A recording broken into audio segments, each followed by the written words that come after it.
Welcome to the Weekend Warriors Fishing Podcast, presented by 13 Fishing Canada. Make your own luck.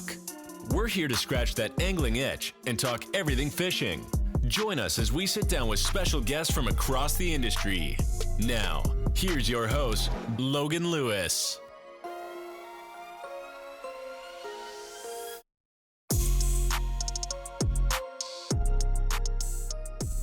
Welcome to episode 88, the Patrick Kane episode of the Weekend Warriors Fishing Podcast. We do not have Patrick Kane here, but we have Mr. Jesse Cadrain once again joining for the Week 2 update on the March Madness Classic.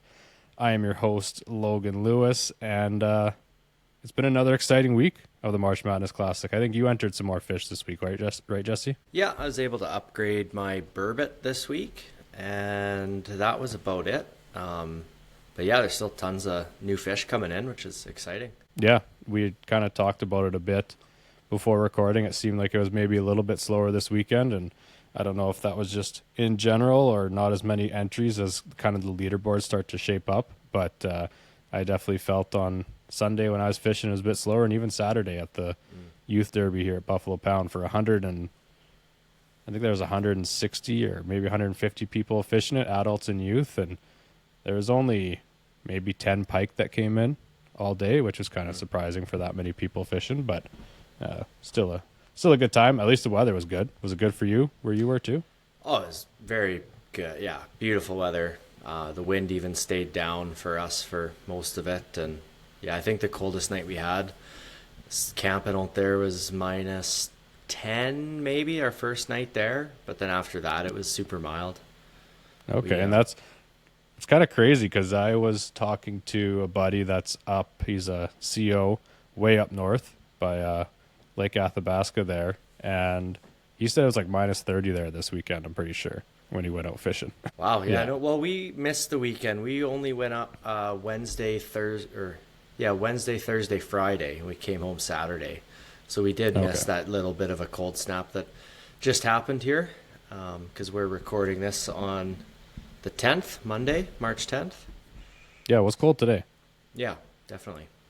Yeah. Okay. Well, before we hop into some of the updates for this week with the March Madness Classic, obviously want to hop into our sponsors to kick things off here. First off being 13 Fishing Canada, the presenting sponsor of the podcast. I just got a little order from them that I placed probably like a week ago.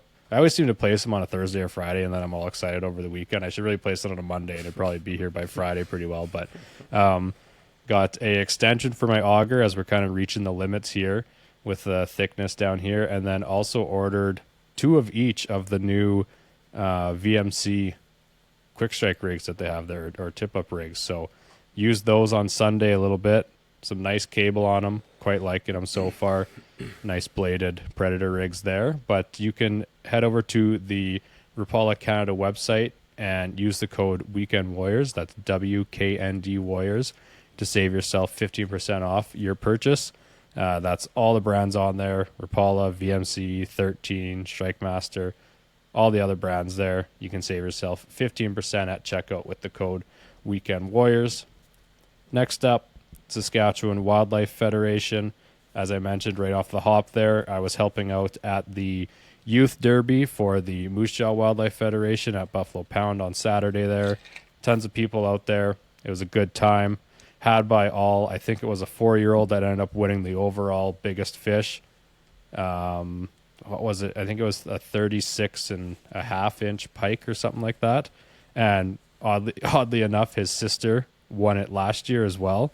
So I think they took home like $400 in a brand new pop-up tent. So that's just some of the great things that all those branches put on as part of the Saskatchewan Wildlife Federation. So be sure to get your membership, get access to some land, some insurance, a magazine. Jesse mentioned the big game books, right? Last episode. Yeah, the Henry Kelsey record book. Very good piece to have. Yeah, and other than that, I think there also were. Do they have CWD drop-off bins at all the branch locations? I don't think all the branch locations, but a good amount of them.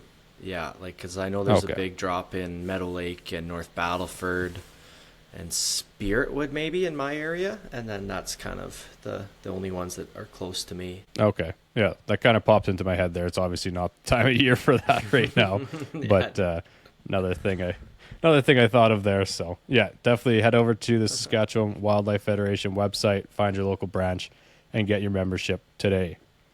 Next up, it's another new one here for the podcast.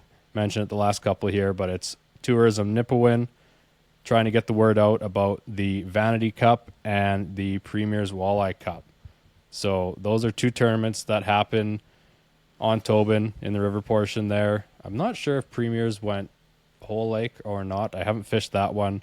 I fished the Vanity once. The Vanity is obviously a big money tournament there. And the Premier's actually sponsored the March Madness Classic this year with a tournament entry for the largest walleye entered in the adult category there. So that one's shaping up quite nicely. We've got a big update there on that one as well. But big shout out to Tourism Nipawin for sponsoring the podcast for a bit here, and definitely check out those two tournaments if you're interested at all in a fun walleye tournament. Okay, that covers the sponsors for today's episode. Now we are hopping into Week 2 update of the 2025 March Madness Classic presented by Stock Fishing Gear. Where should we start this week?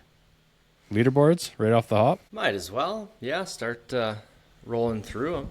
There was definitely For a little sure. shuffling going on this past weekend, and some new names Yeah. popping up as well. Yeah, not just people in the top whatever upgrading. Obviously that did happen a bit, but there's some new names kicking up here, which is nice to see as well. So I think maybe we'll just go. Wait, are you in any of these? No, I think I got bumped down. Okay, so should we just focus on the top 3 right now as we're getting closer to the end here, because top 3 is what the payouts are for? Top 3 or top 5? Top 5. We'll give the people their flowers Yeah, because they're all nice fish. That's right. That's They're all right. nice fish. I guess one thing before hopping into the leaderboards here, we had a 32-inch burbot entered. Yes, we did. Like, couldn't be more 32. It was right on there, and that is going to be. This may as well just call it the Burbot family now. But Devin Tchaikovsky there, he's sitting in first right now for Burbot as well, but he did enter a 32-inch burb. He was the first one to do that. I don't see any other ones that are actually right on 32 yet, but I went and looked at that one. Is it it's verified now, and so it's looking like Devin will be taking home the Yukon trip. So that's a pretty sweet one. I know he'll be pumped about that, and it's good for him. He's been pumping up this Burbot category Man, is he for ever. last year and this year in the event. So yeah, so I guess that's where we'll start.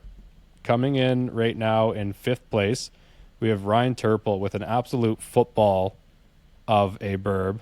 In the video, you can hear him talking. I forget what he guessed the weight was, but it was just fat. Like, it overflowed the musky bumper board or similar style board that he has there. This thing was a tank, and it's coming in at 32.5 inches, good enough for 5th place right now. And in 4th place, currently, we have Nate Suter with a 33-incher. Nice long skinny burb with some good color to it. Oh my goodness, I've been reading the wrong thing. I think you're on Mystery Burbot. I was. We got to restart that. Oh, now this gives me a hard name to pronounce. We'll try this one here. So restarting this one in 5th place currently unverified. I haven't looked at this one yet. We have Mac Kozalowski. Do you think I did that right? I think that's bang on. Mac, I hope I got that right. If you're listening, you're currently sitting with an unverified 31.25 inch. Just unverified, as I haven't looked at it yet, as I've been focusing mostly on the top 3 to top 4 fish there. In 4th place, running it back, we have Ryan Turple with that fat 32.5 inch burbot. In 3rd place, got Nate Suter with that 33 that I mentioned.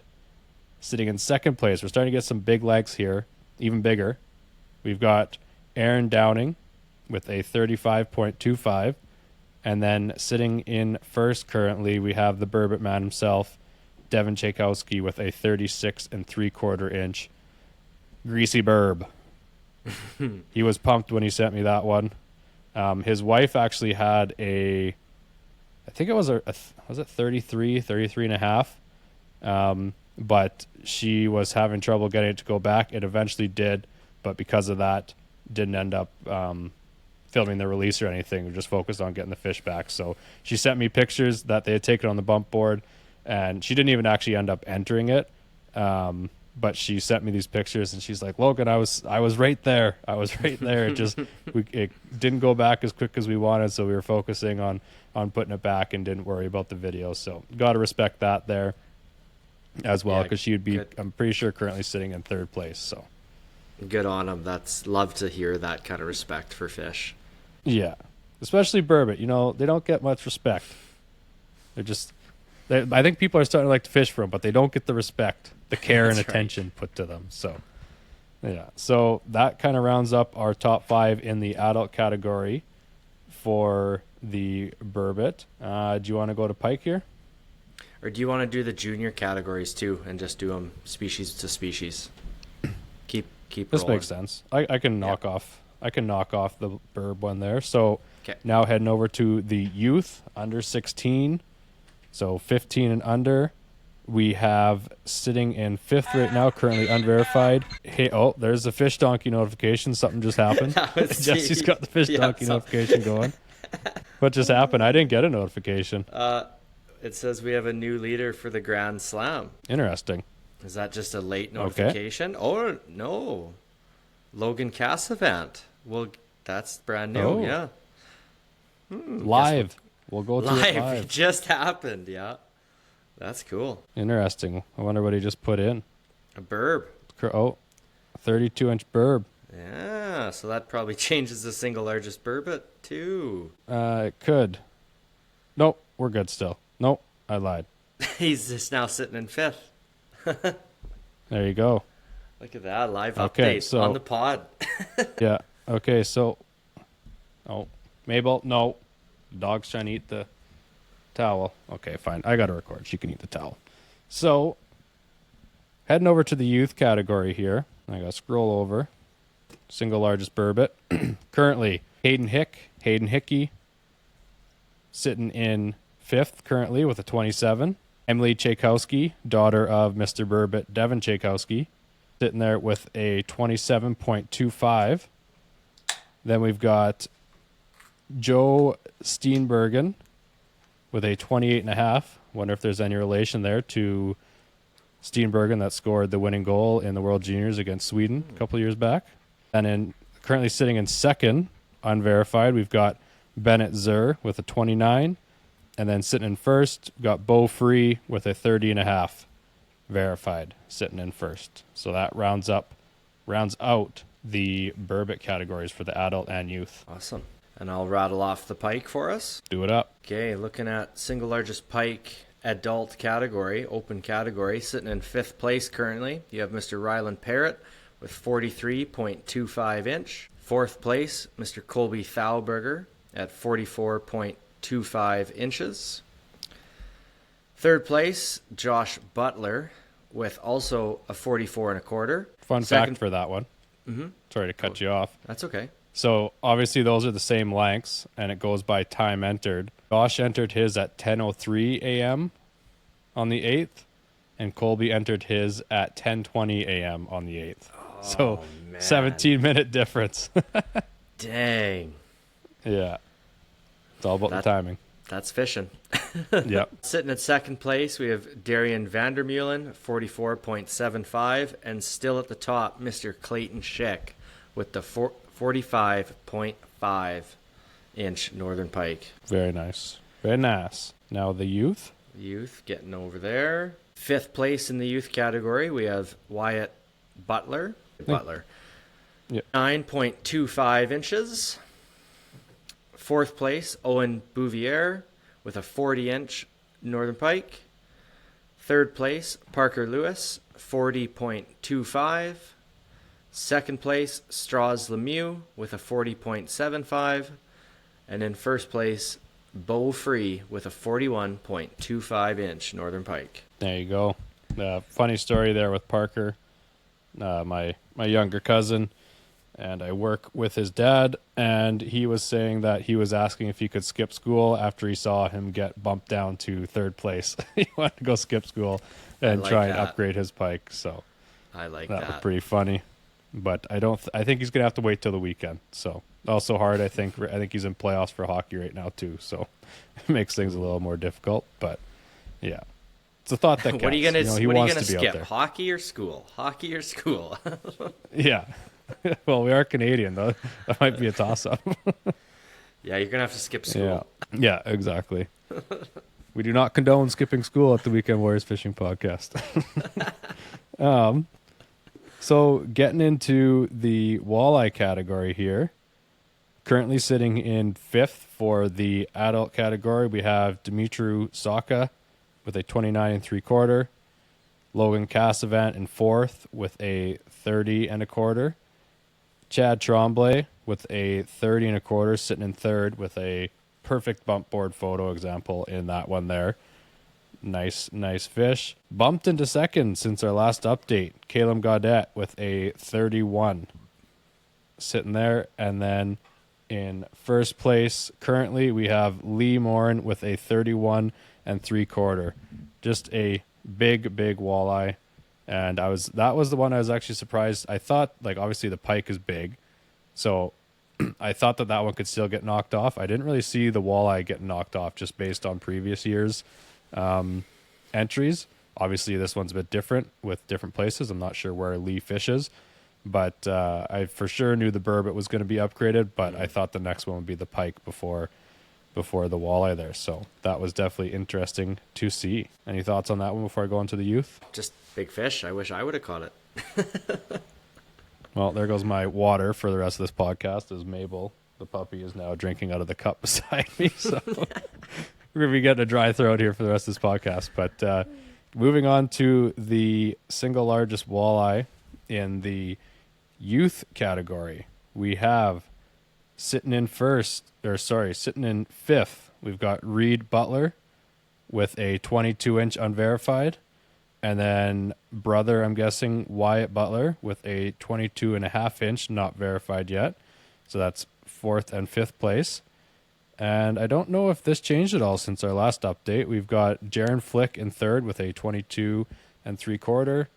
Justin Hitu with a 27 1/4 in 2nd. And Hayden Hayden Hickey with a 28.25 sitting in 1st currently. So I don't know if there's much change there other than maybe the Butler boys getting in there. But yeah, that rounds up our single largest. And then I guess there's just maybe go top 3 with the Grand Slams. It only pays first, but just to see, because it's getting pretty tight in the adult category. So for sure. Yeah, things are really starting to, the numbers are getting big. You know, there's 3 guys cracking 100 now, and Colby's knocking on the door, and I think either of these guys can still upgrade another 4 or 5 inches pretty easily. So it's gonna be an interesting weekend here to close it off. Mm-hmm. Do you want to kick off the adult? I've got sure. a dog biting my hand right now. So Okay. 3rd place in the Grand Slam Open here, Mr. Nate Suter. He has 100.5 inches. 2nd place is Aaron Downing with 100.75 inches.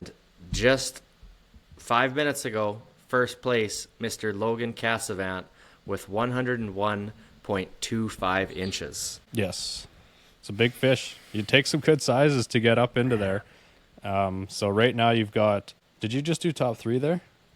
Mm-hmm. I think that's what so, and then you've got Colby Thalberger right below them with 99.5. So they're not separated by much. It's literally a game of inches. This is football. Not fishing. Yeah, no, that's pretty crazy. Those are, I was guessing like 105 right to like 103, I think. I don't know if that was on the recording or not. Don't quote me on it, but this is pretty insane. Like, looking at it, you've got Logan in 1st currently with the 32 hasn't been verified yet because that literally just happened, but 32-inch Burb, 39-inch Pike, 30.5-inch walleye. Like that pike is probably one of the only things that's going to get upgraded unless he has a good night burbot fishing right now. So Yeah.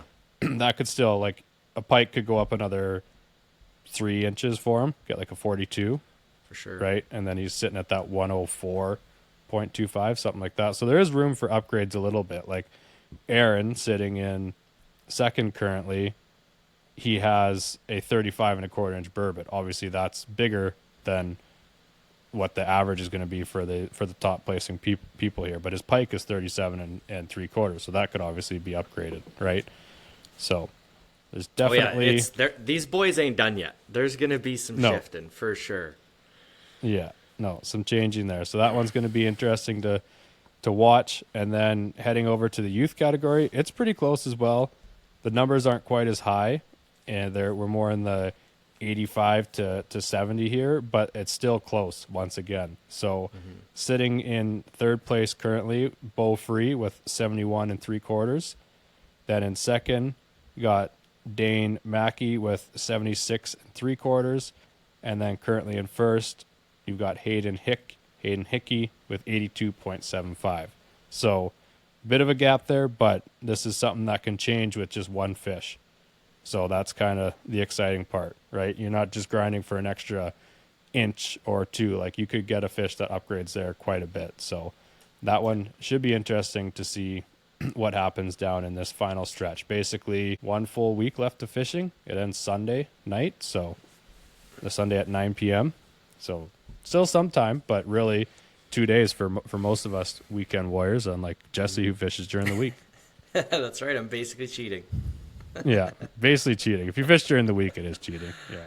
I've only spent 2 nights in my own bed, I think. Since this started? Yeah. Oh, boy. I've had 6 or 7 nights in a cot. So, yeah. 7. It's a good place to be, though. 7 nights. Oh, I wouldn't want to be anywhere else. Yeah, you don't even like your bed at home anyways. So that kind of wraps up the update for this one. How long are we at? Yeah, we're at like 25 minutes here. So maybe just kind of wrap things up, talk about your trip this weekend. Sound like it was a pretty fun time. Yeah, I had a great time. So my dad and my good friend Jordan Sitter, we packed up and headed. I don't want to give too much away, but we went just a couple hours from home here, and we pulled Dad's, like, I think it's like a 32-foot enclosed trailer. Jeez. It's a big one. It's a big boy. And we got a wood stove in there. So we hauled our skidoos up and a side-by-side.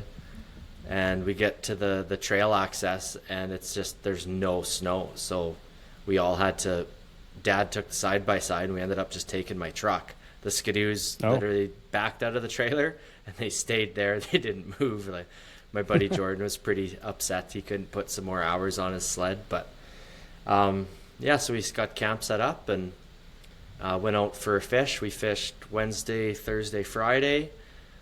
The pike fishing was a lot slower than we had hoped. We were getting a lot of small, like 20-inch pike. I actually am sitting in last place for the mystery pike, and I'm quite happy with it. I have the smallest pike registered. If anybody takes it, I'm gonna beat it. I'm gonna be at the bottom. I'm gonna guarantee that. That's the goal. That's the goal. It's just like Zach Brown would be happy with us. Try to get the smallest fish for the week. Yeah. But 17. Jeez, I hadn't looked at that yet.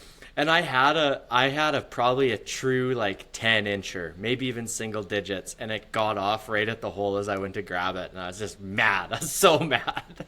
It's almost worse than losing a 45. I know. It's rattled. So if anyone wants to try to compete with me to get the smallest pike, it's game on. It's all about the small wins. Yeah.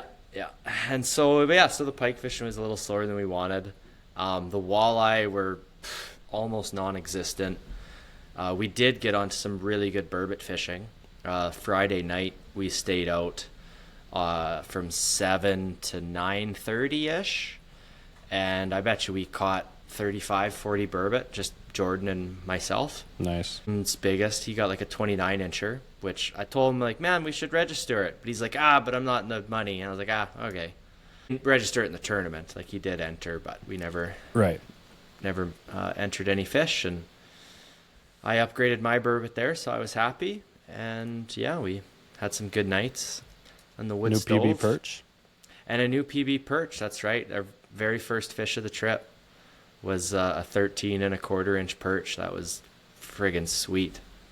Yeah, nice master angler perch there. Shout out to the Saskatchewan Wildlife Federation. I don't think I have, well, I might have run into some up north. The place that would go up north every year would kind of put a little, nose yourself into the reeds and just jig in like 2.5 feet of water in the reeds, and these big perch just come right through there. You either get bit off by a little pike or you get a big perch, like for sure 11.5, 12-inch plus perch. But I don't know if I've cracked 13. So I know I haven't officially done it with a bump board. I've never had 13, so I'm hoping to get that. I think that's a pretty cool one to have there. But no, that sounds like a good trip. Fun trip. Was. And like what it ate too, if you've probably seen on my Instagram post there, it ate, funny thing, it ate the same rattle bait and the same rod and reel that I was using last week when I caught that 42.5 or 42.25 pike. Right, yeah. So that catches some good fish. You're lucky to still have it after the pike. I know. And it engulfed that too, that perch. Yeah. There wasn't anything sticking out. The snap was barely sticking out. Like it was. Yeah. I honestly would have released that fish, but it was bleeding. Both trebles were in the gills, and I was just like, guess it'll go in a taco. Yeah. Selective harvest, obviously, when they're like that. Ideally, you'd want to, but we had the same thing this weekend. Had a little pike come up, and I know, like, I've seen them survive with the gill rakes ripped, but and especially when we're guiding and something's been caught before and you see that gill rake hanging out the back there, or I guess it'd be the gills, but obviously not ideal. And we had one that took it a bit deeper and it had that going, and my buddy was like, mom and dad might have wanted some pike, so we kept that pike for them and did that. So kind of more of that selective harvest, and then you're not taking away a perfectly fine fish too if you were thinking about keeping. So kind of helps there. But yeah, no, that sounds like a good trip. I tried tip ups all day Sunday with a couple buddies. Tried out a new spot out on Last Mountain. I don't know why I thought no one would be there. It's a pretty popular area of the lake. I just didn't really know that many people cared about pike fishing around there. So we actually, all three of us were like, oh yeah, we'll go out there. Took the quad because I didn't really know what the ice conditions were like around there. I'd never been there. But there was vehicles everywhere, people ripping everywhere. It was not my ideal place that I like fishing, so probably won't go ice fishing back down there. But I think we landed like 10 pike in that 25 to 30-inch range, and yeah, it wasn't anything special. Kind of sat there thinking maybe we should have just stayed on the home waters and had some fun doing that. But still a fun adventure, fun day out there with the guys. And yeah, didn't fish Saturday as I was working the youth tournament there, so that's always fun though, getting to see kids catching those fish. A couple walleye came in, which hasn't happened, and that's my third year helping measure fish at the tournament. 2 came in this year, or 2 or 3, and it's a great walleye fishery in the summer, but in the winter, terrible. 8. But yeah, other than that, I don't know if I really have much. I've got a puppy that's, I think, wanting to go outside or something here, so maybe we wrap things up here. What do you think? Yeah, that sounds good to me. Cool. So that's the week 2 update of the March Madness Classic presented by Stock Fishing Gear. We'll see what happens here. We're recording this on the 10th, the Monday. So obviously lots can change even before the weekend here. So keep an eye on the leaderboards there. But I think it's going to be an exciting end to this year's event. And thank you to everyone that's taken part in it. I think we're up over 130 people now. So that's pretty cool to see. But to close things out here, just want to give a big thanks to 13 Fishing, the presenting sponsor of the Weekend Warriors Fishing Podcast. Head over to the Rapala Canada website. Use the code Weekend Warriors, that's WKND Warriors, at checkout to save yourself 15% off. They might even be here in time for the last. Actually, no, this is going on Friday, so that won't work. I was going to say it might be here for the last weekend of the tournament, but we are getting closer to open water season here. Eventually here coming to the end of March and April, and soon enough it'll be May when things start opening up here, at least in the southern region. So head over to the website, use the code, save yourself 15% off. But with that, I got nothing else left in this one. Good luck to everyone this weekend, and we'll see you on the other side of the March Madness Classic. Thanks for tuning in to the Weekend Warriors Fishing Podcast.